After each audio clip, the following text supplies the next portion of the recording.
본문을 가지고 이번 시간 그리고 다음 시간까지 보도록 하겠습니다. 자, 지난 시간 예수를 불신하는 사내들인의 불신앙을 우리가 살폈죠.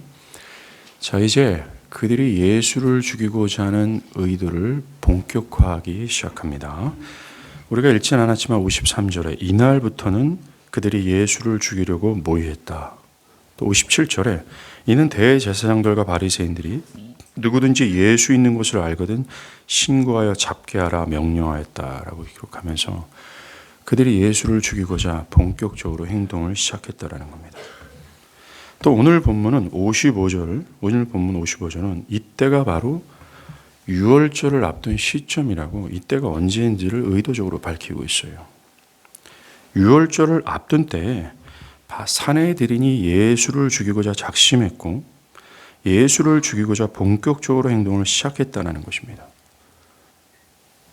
뿐만 아니라 55절에 보면 이 유월절에 예루살렘으로 몰려든 이 유대인들 그들이 예수를 찾으면서 서로 말합니다. 너희 생각에는 어떠하냐? 그가 명절에 오지 않겠느냐? 설왕설래하면서 예수의 유월절 출현에 대한 논쟁이 매우 뜨거워지기 시작하는 겁니다. 예수가 이 유월절에 자신을 죽이려고 하는 사람들이 있는 예루살렘으로 올 건가 말 건가, 이것이 그 당시 유월절에 참여한 이스라엘 사람들에게는 가장 중대한 이슈가 되었다라는 겁니다. 그리고 우리가 구체적으로 볼 이 12장도 일어난 이 사건, 또 유월절을 일주일 앞둔 시점의 기록으로서 마리아가 향유를 예수님의 발에 붓잖아요. 이 행동이 주님의 유월절 장례를 예비한 것이다라고 기록을 하고 있습니다. 그래요. 자, 오늘 모든 구절에서 나타나는 모든 것들은 곧 뒤따르게 될 예수의 순환과 죽음을 향해 가고 있습니다. 엄밀히 말하면 모두가 다 그가 유월절에 죽는 것을 향한다는 겁니다. 오늘 본문은 우리에게 가장 먼저 이 유월절과 주님이 매우 밀접한 상관관계가 있음을 이야기를 해줍니다. 유월절은 본래 출애굽기 12장에서 하나님께서 명령하신 이스라엘의 대표적인 명절입니다.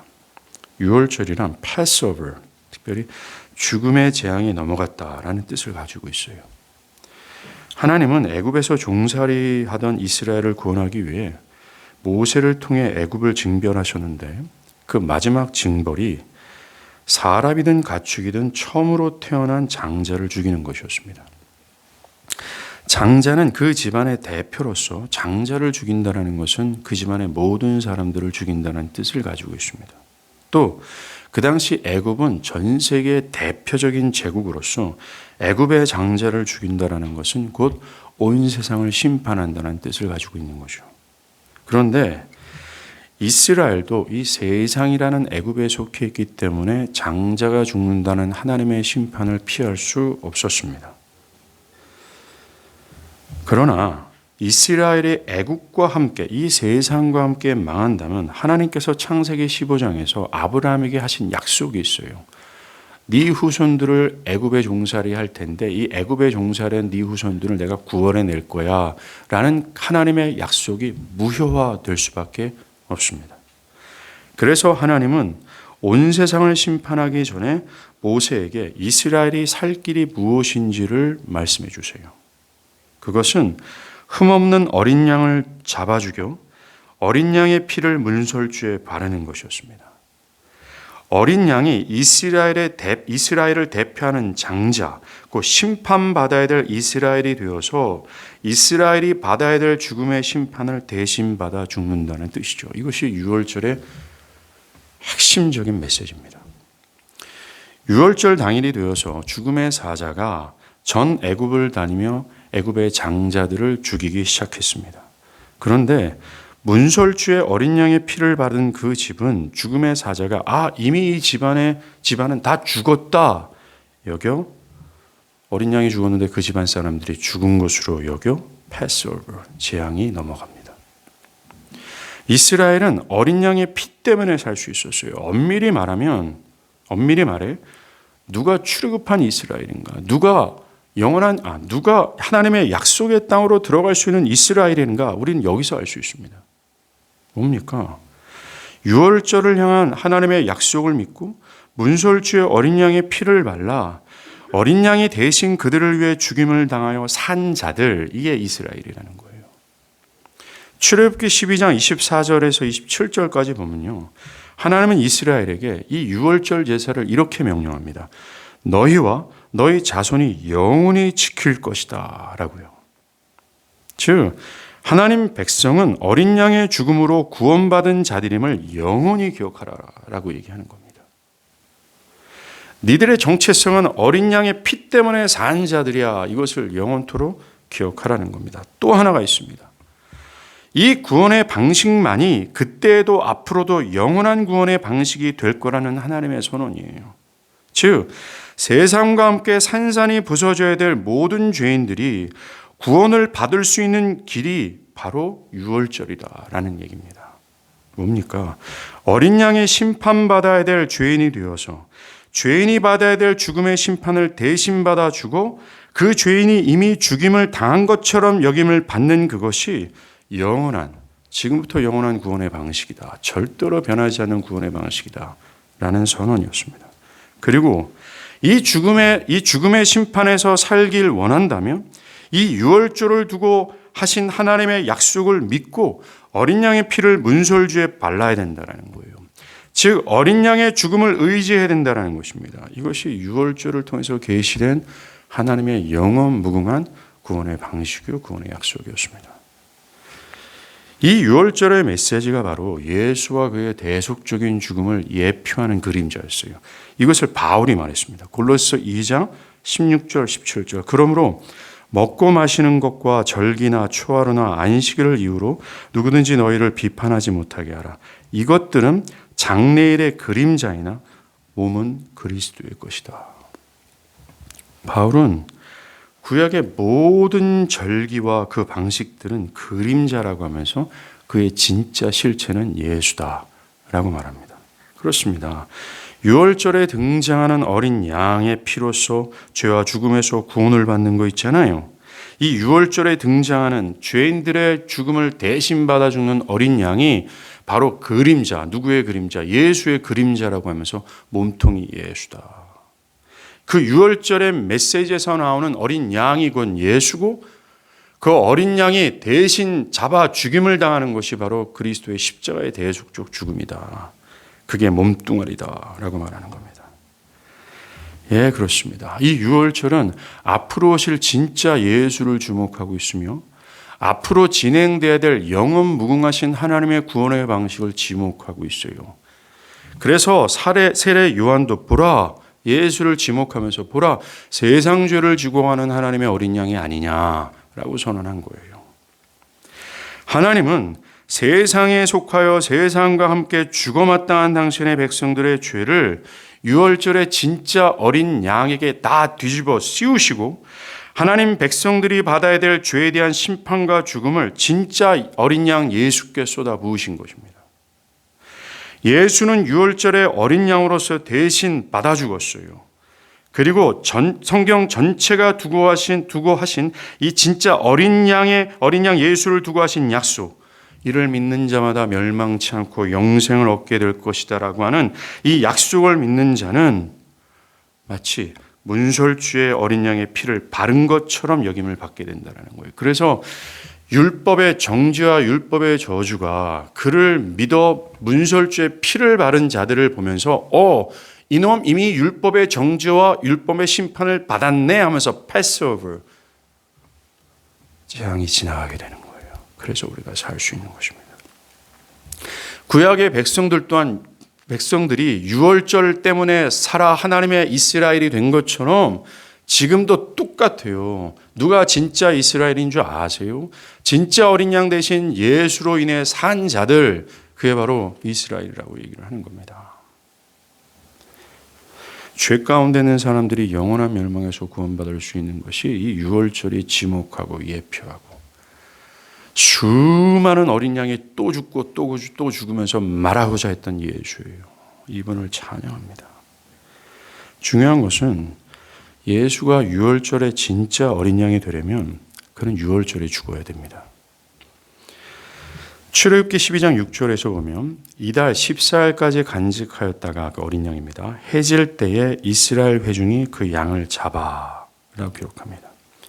구약의 어린 양은 정월 14일에 죽었어요. 그렇다면 예수가 진짜 유월절의 어린 양이라면, 그가 진짜 실체라면 그도 유월절에 잡아 죽임을 당해야 돼요. 누구에게? 모든 회중에게. 만약 예수가 유월절에 죽지 않으면 그는 유월절의 실체가 아니므로 그는 세상 죄를 지고 가는 어린 양이 될 수 없습니다. 여러분, 예수님, 우리가 봤던 요한복음에 예수님의 공생애가 펼쳐지는데 그 공생애 중에 3번 유월절이 마지막 유월절이거든요. 그 전에도 2번 있었습니다. 그런데 그때 앞에 있는 2번의 이 유월절을 보면요, 그때도 크고 작은 위협이 있었습니다. 그런데 그때마다 주님은 피하셨습니다. 왜요? 그때는 때가 아니었기 때문에 그렇습니다. 그런데 오늘 본문을 시작으로 그의 이 마지막 유월절은 그에게 확실한 살해의 유업이 있고, 또한 그 살해를 분명히 하고자 하는 본격적인 시도가 드러나 있고, 이스라엘 회중들 전체가 이 유월절 예수에 대해서 주된 관심을 기울이고 있어요. 심지어 예수님 또한 친히 오늘 본문에서도 당신의 죽음을 예고하셨습니다. 그럼에도 불구하고 유월절을 향해 가셨어요. 왜? 이날 그가 죽으셔야 되기 때문에 그렇습니다. 예수님은 요한복음 12장 23절 24절에 예수께서 이르시되 인자가 영광을 얻을 때가 왔다. 유월절을 바라보시면서 말씀하시는 거예요. 내가 진실로 진실로 너에게 이르노니 한 알의 밀이 땅에 떨어져 죽지 아니하면 한 알 그대로 있고 죽으면 많은 열매를 맺는다. 자신의 죽음을 예고했고 자신의 죽음, 한 명의 죽음으로 어떤 열매가 맺힐 것임을 말씀하십니다. 요한복음 12장 32절 33절 내가 땅에서 들리면, 십자가 형틀 뜻하는 거예요. 모든 사람을 내게로 이끌겠노라. 이렇게 말씀하시면 자기가 어떠한 죽음으로 죽을 것임을 보시미로라. 한 가지 문제가 있습니다.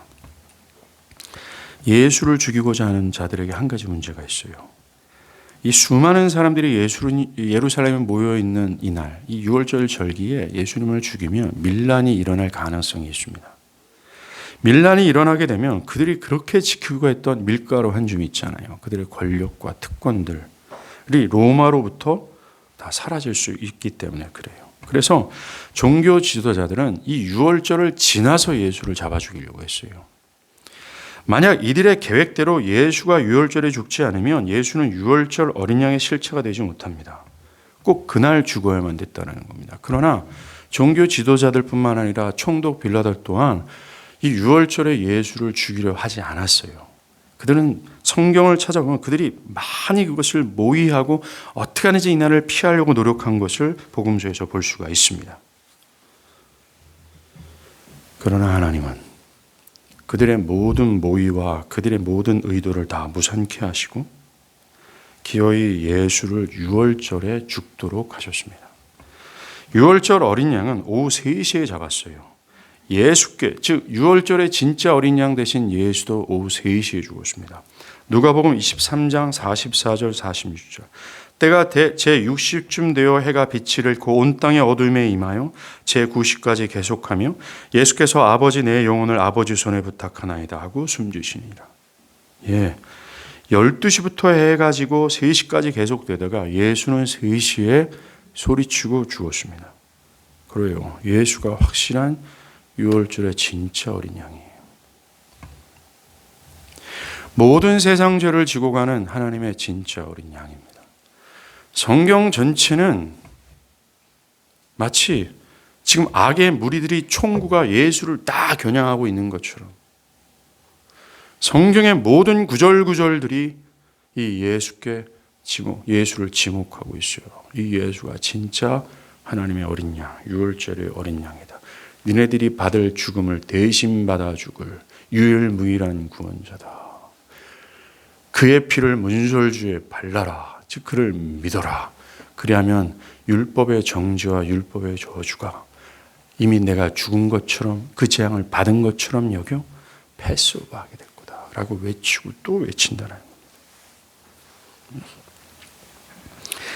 오늘 본문은 지금 이 유월절을 향한 그분의 본격적인 행보와 함께 그가 유월절에 죽어야 하기에 그를 죽이고자 하는 사람들의 본격적인 행동, 그에 대한 모든 이스라엘 회중의 초미의 관심, 그리고 그를 장례한다라는 예고가 들어가 있어요. 아까도 본 것처럼 모든 악의 총구가 그를 겨냥하고 있습니다. 모든 사람의 이슈가 그를 주목하고 있는 거죠. 그럼에도 불구하고 예수는 이 유월절을 향해 걸어가십니다. 다른 때는 피하셨지만 이때가 바로 그때임을 아시고 하나님의 구원의 계획에 죽기까지 순종하셨다는 거예요. 즉 예수는 충동적으로 이 일을 벌이신 것이 아니라는 겁니다. 의협심에 가지고 이 일을 벌이신 것이 아니라 그는 하나님의 뜻을 알았고 하나님의 때 또한 그에게 때 또한 순종하셨다는 거예요. 그는 정말 자신의 유익에 따라 움직인 것이 아니라 자신에게 죽음이 기다리고 있는 것을 알매도 불구하고 그것이 하나님의 뜻이라면 기꺼이 따르기를 원하셨습니다. 그것이 자신에게 유익이 되지 아니할지라도 말이죠. 이것이 사도 바울이 빌립보서에서 모든 그리스도인들이 본받아야 될 그리스도 예수의 모습입니다. 사도 바울은 그곳에서 모든 신자들을 향해 이 그리스도 예수의 자기를 부정하면서 죽기까지 하나님의 명령에 복종하신 이 마음을 품으라 라고 명령했습니다. 그 누구도 예외가 되지 않는다라는 거죠. 하나님과 동등됨을 취할 것으로 여기지 아니하시고 죽기까지 복종하신 그의 자기 부정적 성품과 자기의 유익에 따라 움직인 것이 아니라 하나님의 때에 따라 또 하나님의 방법에 의하여 순종하신 그분의 모습을 닮으라 라고 명령합니다. 자신의 전 존재를 부정하면서까지 하나님을 그 정도로 기뻐한 그것을 모든 신자가 닮으라, 따라야 한다 라고요. 네, 맞아요. 이 예수의 모습이 저와 여러분의 삶의 방식입니다. 그래서 히브리서 기자는 믿는 우리들에게 히브리서의 최종적인 결론을 냈잖아요. 뭐예요? 그러므로 예수도 자기 피로써 백성을 거룩하게 하라고 성문 밖에서 고난을 받으셨으니라. 그런즉 우리도 그의 치욕을 짊어지고 영문 밖으로 그에게 나아가자. 즉 그리스도와 함께 치욕을 짊어지고 그와 함께 능욕을 받자라고 우리에게 권면하고 있는 겁니다. 그것은 누구도 예외가 되지 않는다라는 거죠. 이것이 저와 여러분 모든 신자들이 따라야 될 삶의 방식이요 모습이라는 겁니다. 결론적으로 얘기하면 이게 믿음의 모범이라는 것이죠.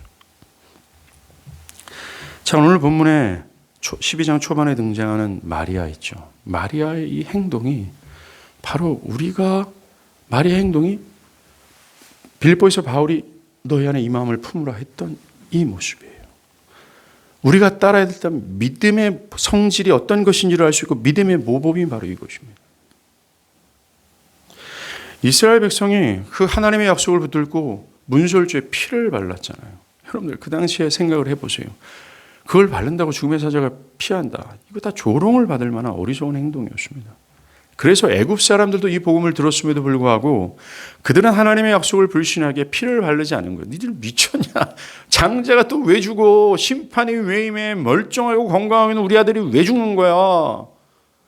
그리고 그 피 바른다고 해서 죽음의 사자가 통과돼? 말 같지도 않은 얘기야. 그러나 유월절을 향한 하나님의 약속을 믿는 자들은 그 어리석은 조롱받을 만한 일을 했어요. 자, 그렇다면 이와 같이 하나님의 약속을 하신 그 하나님의 약속 대신 유월절에 진짜 어린 양 대신 예수를 두고 하신 약속을 믿는 자들은 어떻게 해야 될까요? 문설주에 피를 발라야 되는데 그들은 그렇게 했지만 오늘날 우리 믿는 우리가 무엇을 해야 되는가? 우리가 만약에 믿는다면 문설주에 피를 바르는 것이 아니라 어떤 것이 있어요? 이거를 마리아가 보여주는 겁니다. 제가 이렇게 말씀드리는 이유는 마가복음 14장에서 주님은 이런 마리아의 행동에 대해서 이렇게 말합니다. 그가 내게 좋은 일을 행했다라고. 즉 매우 합당하고 아름다운 일이다라는 것입니다. 그러면서 주님은 너희들이 복음을 전할 때 이 복음과 함께 꼭 마리아의 행위도 같이 전해라고 명령하셨어요. 즉, 이 마리아의 행동이 예수를 유월절에 진짜 어린 양으로 믿는 자들의 합당한 반응이며 그들에게 나타내야 될 아름다운 믿음의 모습이다. 그리고 복음과 함께 꼭 전해져야 될 행위다라고 예수님은 말씀하셨습니다. 이 말은 곧 복음을 듣고 복음을 믿는 자들에게 나타내야 될 믿음의 행동까지라고 얘기하는 거예요. 복음을 듣고 복음을 듣는 자에게 나타날 행동까지이며 이 행동이 바로 마리아의 행동이다라고 말씀하시는 겁니다. 이게 그를 믿고 따르는 구약의 사람들은 문설주의 피를 발랐지만 우리가 해야 될 일은 이 마리아의 행동이다라고 말씀하시는 겁니다. 한번 볼게요. 자, 2절이죠. 사람들이 예수님의 만찬을 분주하게 준비합니다. 나사로 집안뿐만 아니라 이 마을에 있는 사람들이 나사로가 살아났잖아요. 야, 이거 얼마나 놀랐어요. 마을 전체가 동원 돼서 만찬을 준비합니다. 이 마르다는 음식 준비하느라 분주하고 이 나사로는 여러분들이 영화에서 보는 것처럼 반쯤 사람들과 함께 누워서 주님과 함께 만찬을 즐기고 있습니다. 그때예요. 아무 말을 안 하고 마리아가 등장해서 매우 비싼 나드 향유 한 근을 예수님의 발에 붓습니다. 이게 도대체 무슨 짓을 하는 거냐에 대해서 예수님이 7절에서 해석을 해줘요. 그가 나의 장례를 위한 행동을 한 것이다. 나의 장례할 날을 위하여 그것을 간직한 것이다 라고 말씀하십니다. 예, 지금 마리아는 예수님의 장례를 예비하고 있다는 거 주님 말씀하시는 거예요. 여기서 간직하였다라는 말을 직역하면 그녀가 그것을 간직하였다는 뜻입니다. 마리아가 만찬 자리에서 예수님을 뵙고 갑작스러운 생각에 사로잡혀가지고 창고에 달려들어가서 가장 비싼 나드 한 근을 충동적으로 가지고 온 것이 아니라고 얘기하는 거예요. 그는 몇 주 또는 몇 달 동안 오랫동안 생각 끝에 이것을 행동했다는 것입니다. 마리아는 적절한 때가 오면 가장 적절한 시기에 이것을 사용하려고 일부러 최고급 향유를 간직해 두었다는 겁니다. 그녀는 다른 사람들과 같이 예수님으로부터 말씀을 들었어요. 인자가 종교 지도자들에게 넘겨져 침을 뱉고 뱉음을 당하고 매를 맞으며 그들이 인자를 죽일 것이나 3일 만에 부활할 것이다 라는 말씀을 들었습니다. 그리고 그것을 믿었어요. 그녀는 다른 사람들과 이것을 똑같이 들었지만 다른 사람들보다 더 밝은 지식을 가지고 이것을 이해했습니다. 주님의 설교를 주워 들을 때 다른 사람들보다 훨씬 더 많은 것을 깨닫고 배웠다는 거예요. 지금도 마찬가지입니다. 누구는 똑같은 말씀을 듣고 주님을 지상 최고의 기쁨으로 여기는 어떤 변화, 헌신으로 나아가지만 누구는 똑같은 말씀을 듣고도 오늘 가룟 유다와 같은 상태에 머물러 있다라는 거예요. 가룟 유다도 예수님의 가장 가까운 곳에서 3년을 지내면서 아침 저녁으로 하나님의 말씀을 들었고 그의 신성을 보았고 예수가 하나님을 얼마나 사랑하는지를 체감할 수 있었어요. 예수의 진리를 다 알았습니다. 그러나 그가 안 진리는 그를 변화시키지 못했어요. 여전히 돈을 사랑하고 자기중심적 사고에 매여 있었습니다. 지금도 마찬가지예요. 지금도 어떤 분들은 똑같은 말씀을 들었지만 다른 사람들보다 더 깊은 이해와 더 깊은 깨달음으로 나아가는 반면 어떤 사람들은 가룟 유다처럼 들어도 깨닫지 못하는 상태에 있다는 겁니다. 오늘 사도 요한은 예수님의 발에 부은 나드 향유가 굉장히 비싼 거다라는 것을 아주 강조해줘. 가룟 유다도 그것도 알았어요. 그런 놀라운 이 헌신, 이 믿음의 행동은 다른 사람들보다 똑같은 말씀을 듣는 다른 사람들보다 더 깊은 은혜와 더 깊은 깨달음의 결과예요. 만약 내 자신이 진리를 또 가룟 유다처럼 들음에도 불구하고 어떤 변화가 없다면 어떻게 될까요? 하나입니다. 그냥 회개했으면 돼요. 근데 회개는 우리의 마음을 자유케 합니다. 회개는 우리를 깊은 기쁨을 얻게 해요. 영적 전쟁의 가장 꼭지점은 회개예요. 마귀는 우리를 계속해서 고집함으로 나는 회개할 필요가 없다, 회개 안 할 거야 고집하게 하고, 하나님의 사랑은 회개하여 영원한 기쁨과 사랑으로 들어오라고 초대합니다. 이 영적 전쟁의 꼭지점에는 이 치열한 두 싸움이 있어요. 회개만큼 쉬운 것이 없습니다. 마리아는 주님의 말씀을 곰곰이 생각하고 연구했어요. 그리고 다른 사람들보다 그 예수님의 말씀을 참된 의미를 더 깊이 이해했습니다. 그녀는 속으로 저분이 하나님이 보내신 분이다. 저분이 우리가 2000년 동안 잡아 죽였던 그 어린 양이다. 선지자들이 말하고 말했던, 구약에 지목했던 진짜 유월절의 어린 양이다. 저분이 우리의 모든 죄를 뒤집어 쓰시고 우리 대신 죽임을 당할 그 구원자다. 믿었습니다. 진짜로 믿었어요. 그리고 유월절을 일주일 앞둔 이 시점에 그녀는 자신이 그동안 준비하고 간직했던 향유를 가져왔어요. 그러면서 이 향유를 그에게 붓자. 그리고 그의 죽음을. 여러분들, 이 시간에 주님이 예루살렘에서 죽는다 예측한 사람 한 명도 없습니다. 그러나 예수를 유월절에 어린 양으로 믿은 마리아만 믿었어요.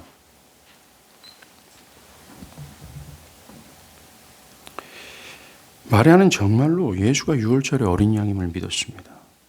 그리고 그녀는 그를 믿는 자로서의 합당한 행동을 믿는 거예요. 문설주의 피를 바른 거죠. 이런 마리아의 행동이야말로 저와 여러분, 예수를 유월절의 어린 양으로서 믿는 모든 자들이 따라야 될 믿음의 모범이요, 나타나야 될 열매라는 거예요.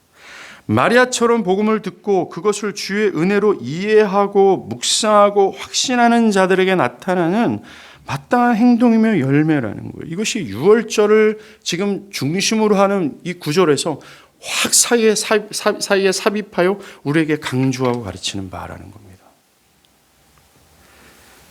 여러분들, 아무리 연약한 믿음이라 할지라도 여러분들, 연약한 믿음이 있어요. 이 연약하더라도 이 믿음에는 앞으로 제가 말씀드린 이 믿음의 성질이 있습니다. 아무리 연약하더라도 그거는 믿음으로써 믿음 안에 있는 성질을 내표하고 있어요. 그러하기에 연약한 믿음이라 할지라도 이 마리아의 행동은 도출되고 마리아의 행동에 나타난 열매를 맺을 수밖에 없음을 기억하셔야 돼요. 마리아가 진짜 비싼 나드 향유 한 근을 부어드렸잖아요. 이거는 정말 예수님을 사랑해서 그 일을 한 겁니다. 어떻게 하는지 예수님을 영화롭게 해보고 싶었어요. 그녀는 나사로를 다시 살리실 때 주님의 사랑의 행실을 봤습니다. 주님의 발 아래 앉아서 그의 진리의 말씀을 들었어요. 그러다가 이제는 주님이 너무나도 은혜로운 인격에 대해 경배하고 싶어하는 경외심을 느꼈습니다. 그것에 대해 그녀는 지극히 비싼 향유를 예수님 발에 아낌없이 부은 거예요. 예수님을 향한 벅찬 경외심, 주저할 수 없는 예수님을 향한 뜨거운 사랑, 그 경외심과 사랑은 그 당시 정말 가장 비싼 향유가 아깝게 느껴지지 않게 했으며, 그녀는 자신의 모든 것을 예수님께 드리고 싶은 뜨거운 마음으로, 그것도 머리가 아닌 예수님의 발이라도 좀 부어주고 싶어하는 심령으로 부은 겁니다. 그에게 이 비싼 향유가 비싸게 느껴지지 않을 정도로 예수님이 귀한 분으로 느껴졌고, 그 정도로 그를 기뻐했고, 그래서 차마 그것을 예수님의 발에 부을 수밖에 없었어요. 사람들이 생각하는 그 비싼 향유가 예수님께 발에 부어질 때 그는 하찮게 느껴졌다라고 얘기를 하는 겁니다.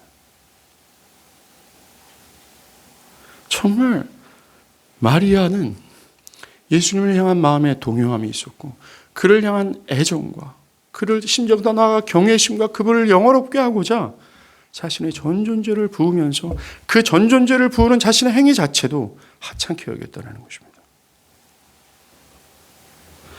그때 마르다를 비롯한 모든 사람들은 식탁에서 준비하느라 분주했지만, 그 분주함 속에서 마리아는 예수님만 주목했습니다. 예수님만 보였습니다. 이 향유를 팔아 가난한 사람에게 놔둬줄 수 있었지만, 그는 직접 예수님께 무엇인가를 하기를 원했습니다. 만약 향유를 예수님께 부으라는 명령이 있어서 그렇게 했다면 이 마리아의 행위는 약간 훼손될 수 있습니다. 그러나 그녀는 명령을 받아서 그렇게 한 것이 아니에요. 사랑이었고 자발적인 것이었습니다. 그녀의 행동은 주님을 향한 사랑과 자발적으로 그를 영화롭게 하고 싶은 마음의 열망에서 나왔습니다. 여러분, 향기가 딱 부어지자 그 향기가 온 집안에 가득했어요. 여러분들, 그 향기를 마리아는 이 향기가 누구에게 돌려지기를 바랬습니까?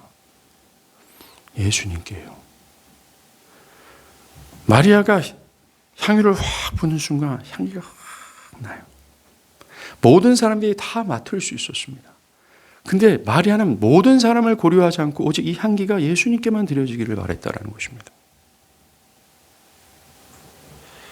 그를 위한 것, 주님께만 드리는 향기가 되기를 바랬다라는 겁니다. 정말 마리아의 헌신은 다른 사람이 아니라 예수님을 초청하고 있었어요. 그녀의 행동에는요, 상당한 희생이 뒤따랐습니다. 비용이 들어갔다는 거예요.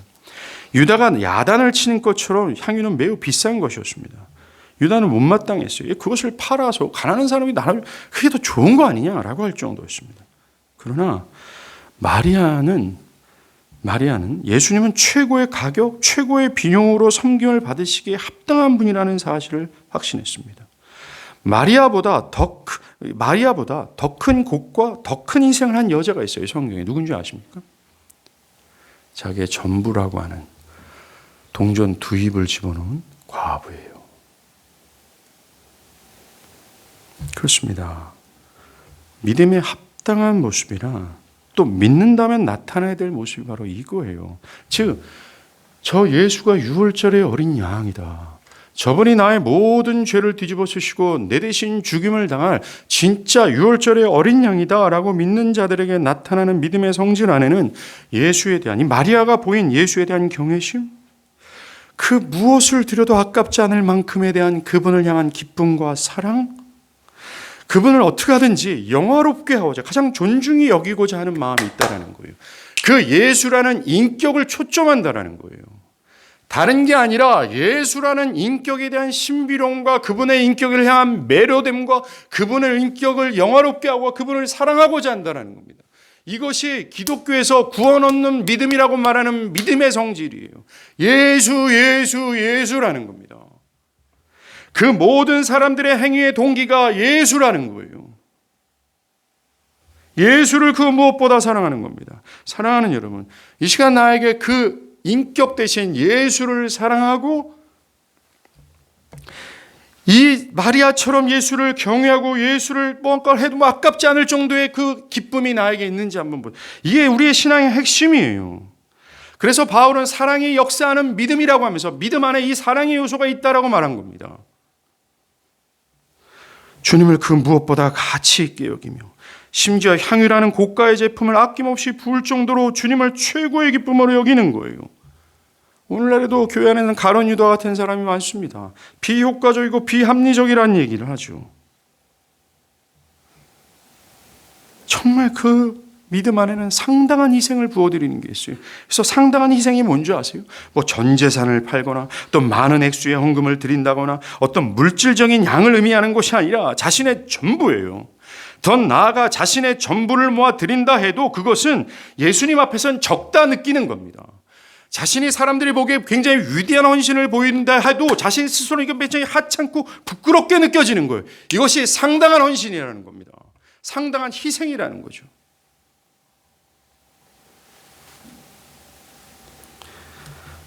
예수님께 드린 이 향유가 가치 있다고 여기지 않아요. 우리랑 많이 결이 다릅니다.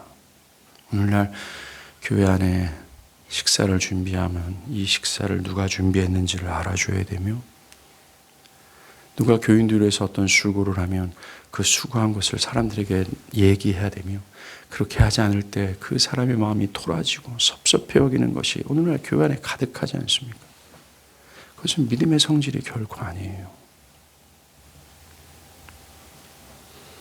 보세요. 마리아는 자신의 행위를 자랑하려고 하는 의도가 없었습니다. 다른 복음서에 보면 그는 한마디 말 없이 행동했어요. 그녀는 한마디 말 없이 이 위대한 일을 행했습니다. 떠벌리거나 자랑하게 된 것이 자랑거리라고 여기지 않았습니다. 어떤 분들은 어떤 일을 하기도 전에 야단스럽게 떠들어댐으로써 자신이 위대한 일을 하고 있다는 것을 밝힙니다. 그들의 부은 향기가 예수님을 향하지 않고 다른 사람들도 같이 향기를 맡기를 바란다는 거죠. 그것으로 자신의 행동이 위대하고 가치 있는 일이라는 것을 심중에 있는 그 마음을 밝힙니다. 교회에서 자신이 하는 일이 중대한 일이고 교회에서 큰 영향을 끼친 것으로 생각하고 자신이 헌금에 많이 공헌하고 있다고 여기고 자신이 하는 섬김이 매우 가치 있다고 여기고 또 자신이 진리를 좀 깊이 알고 있고 기독교 신앙에서 어느 정도 진지한 태도를 가지고 있다는 것을 떠들어댑니다. 그것은 믿음의 요소가 아니에요. 이것은 불신앙의 요소입니다. 믿음의 행동을 보여준 마리아를 한번 보세요. 그녀는 굉장히 뛰어난 일을 한 겁니다, 사실. 성경은 그걸 말해주고 있어요. 그런데 이것을 뛰어난 것으로 평가하지 않았습니다. 그녀의 중심에는 예수님에 대한 사랑이었고 그의 시야에는 오직 예수님만 보였어요. 그녀의 이런 위대한 행동이 위대하신 주님의 발 정도에만 부어드릴 정도로 그는 여겼습니다. 겸손과 자신을 무가치하게 낮췄다라는 거예요. 그는 입을 다물었습니다. 우리 자신들이 뭔가 대단한 사람들이라는 것을 온 세상에 알리려 되는 것 같이 말하면 안 돼요. 이 기름은 우리의 헌신은 오직 주님의 몸에만 발라야 됩니다. 그리고 우리는 빨리 무익한 자리로 돌아와야 돼요. 우리의 헌신과 섬김은 철저히 예수님께만 향해야 됩니다. 침묵하는 사랑의 행위는 예수님의 귀에 음악처럼 들려요. 나팔을 불지 마십시오.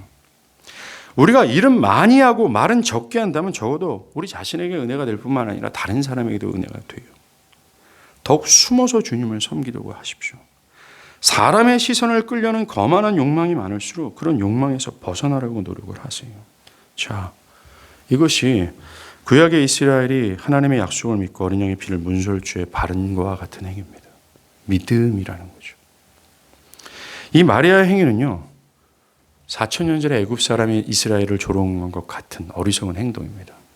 지금 겉표면으로 예수님을 불신앙하는 사람이 말한 것이 아니라 교회라는 공동체 안에서 예수님의 으뜸되는 제자 중 가룟 유다도 조롱할 만큼의 행위였어요. 이게 믿음의 모범이에요. 교회 안에서조차도 이 마리아의 행위가 믿음의 요소요, 믿음의 성질이라는 것을 부인하고 싶어 합니다. 그것은 어리석은 것이며 심지어 합당치 않는 것으로 여기죠.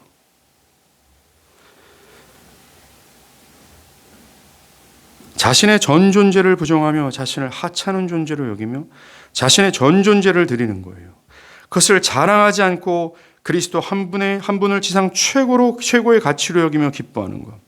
자신의 가장 비싼 향유를 발에 부어드릴 만큼 자신이 하는 것이 밀가루 한 줌이라고 느낄 정도로 주님의 인격에 매료되는 거예요. 그분이 너무 커요. 그분이 너무나 크고 그 앞에서 나는 너무나 작아요. 그래서 그렇게 느낀 겁니다.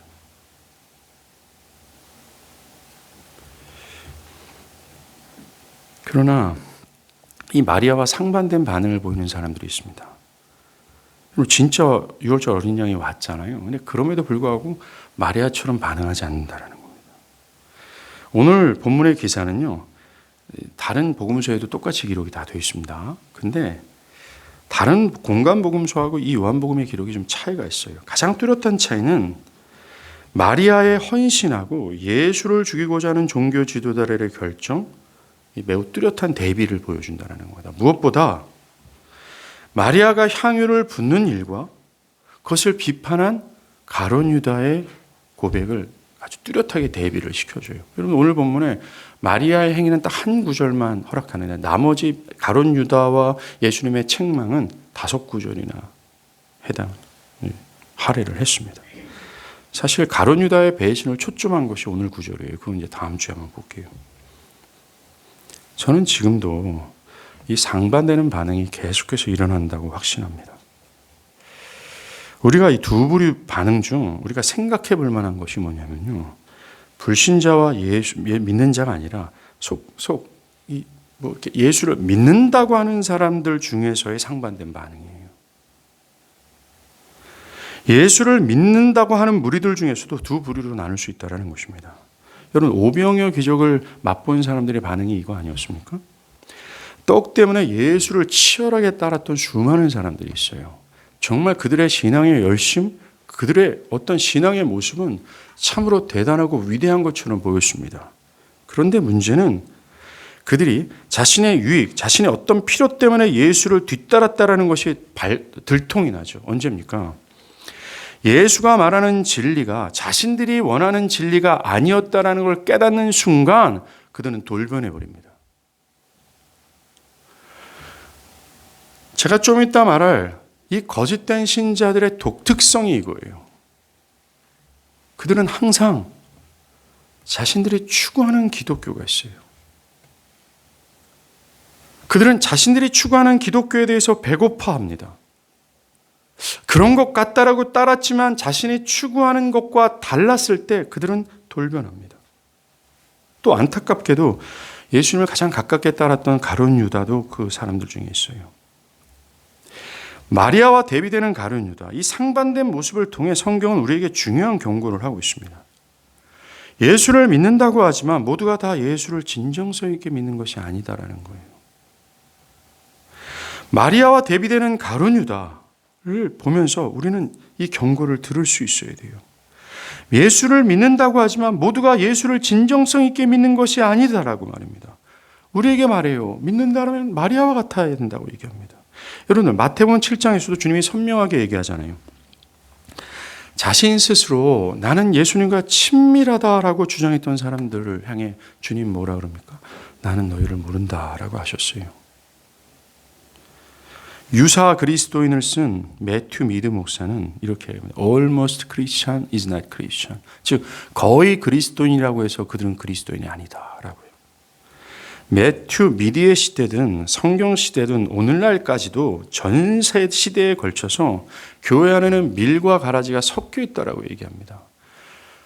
주로 이 성경은요, 세상이 아닌 교회 안에를 향하고 있다는 걸 기억하셔야 돼요. 교회 안에는 여전히 자칭 믿는다고 하는 사람들 중에 두 부류가 있음을 강조해 준다는 겁니다.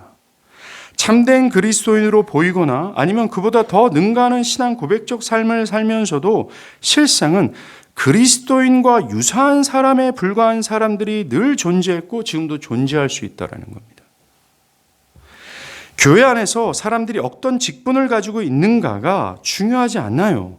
목사든 장로든 권사든 집사든 교사든 청년부 리더들 간에 자신을 그리스도인으로 생각한다면 무엇보다 당신에게 중요한 것은 당신이 어떤 그리스도인인가라는 겁니다. 사대교회처럼 살았다 하지만 실상 죽은 자가 될 수 있어요. 철로 역정에서 크리스찬이 이렇게 말합니다. 신앙의 정신은 행동하는 것이죠. 사람들은 듣고 말만 하면 좋은 그리스도인이 될 거라고 생각하는데 이는 자기 자신을 속이는 일이랍니다. 말씀을 듣는 것은 씨를 뿌리는 것인데 말하는 것만으로는 그 열매가 마음과 생활 속에 열리는지 충분히 증명되지 못하기 때문이죠. 우리는 심판의 날 자신의 열매에 따라 심판받게 된다는 사실을 꼭 기억해야 됩니다. 그날에 우리가 받게 될 질문은 믿었느냐가 아니라 행했느냐 말뿐이었느냐이며 그 대답에 따라 심판을 받게 될 테니까요. 나 자신이 정말 마리아가 가지는 믿음의 요소가 내 안에 있는지를 정확히 봐야 돼요. 주를 사랑하는 것과 그에 따른 합당한 삶과 행동이 있는지요. 여러분, 요한복음 1장 14절에 그리스도의 신성을 이렇게 얘기합니다. 그 안에 은혜와 진리가 충만하다 얘기합니다. 교회의 머리잖아요. 교회의 몸 그 자체가 되신 그리스도가 은혜와 진리가 충만하다고 성경은 선언합니다. 자, 그렇다면 그리스도의 몸된 교회 몸에 붙어있는 교회된 여러분들 각각은 그리스도의 몸된 교회 안에는 은혜와 진리 이 두 가지가 충만해야 논리적으로 맞고 그것이 마땅해요. 여러분들이 예수를 믿는다. 그래서 그리스도의 몸된 교회가 되었다. 몸된 그리스도의 교회와 하나가 되었다면 그리스도 안에는 은혜와 충만이 여러분들에게도 같이 있어야 된다는 겁니다. 즉 복음의 교리뿐만 아니라 복음의 교리가 낳은 복음적 삶과 문화가 충만해야 돼요. 이게 교회라는 겁니다. 두 가지 다라는 겁니다. 교회는 단지 은혜만 충만하면 안 돼요. 즉 사랑하고 용납하고 하나 되는 것에만 힘쓰는 것만 있는 게 아니에요. 또 단지 진리만 충만한 게 아닙니다. 사변적인 진리, 옛교회가 사수했던 전했던 진리를 가르치는 것만이 아니에요. 은혜와 진리가 같이 있어야 됩니다.